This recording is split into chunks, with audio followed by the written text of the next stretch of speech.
Si wa Amerika wanasema wanaogopa hiyo ugonjwa. Sasa kama hao wanaogopa, and we are also asking, a question has been asked to me this morning. If America, that is known to have the best health care system in the world,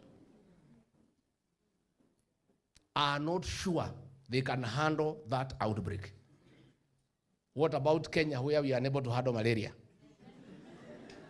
What about Kenya, where we have no equipment to deal with kidney failure? What about Kenya, where SHA is not working? What about Kenya, where there are no drugs? If America, the way it is established, they have the best working health system in the world, to an extent that medical equipment in America, even hospital beds and other equipment like MRI scanners, they only keep them 2 years. They discard them, they get new equipment.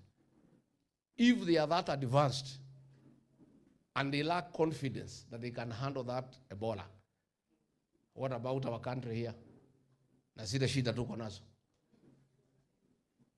Hata hapa Kenyatta National Hospital gloves hakuna. Hata GV inakosekana. Hata chakula ya wagonjwa hakuna. Sasa Ebola mtawezana naye? Wakristo mtawezana na Ebola? Tumekubaliana tusikubalie hiyo maneno hapa. Na hatuna ubaya. It's a reckless decision and the government must reconsider. We cannot endanger the Kenyan population. We have too many problems. SHA is not working. Watoto hawasomi, hakuna school fees. Barabara hakuna, maji hakuna. We can live with all those problems. Lakini hii ya kifo hii hapana. Hiyo hatuko tayari hiyo. Hiyo mtusuie hiyo tafadhali.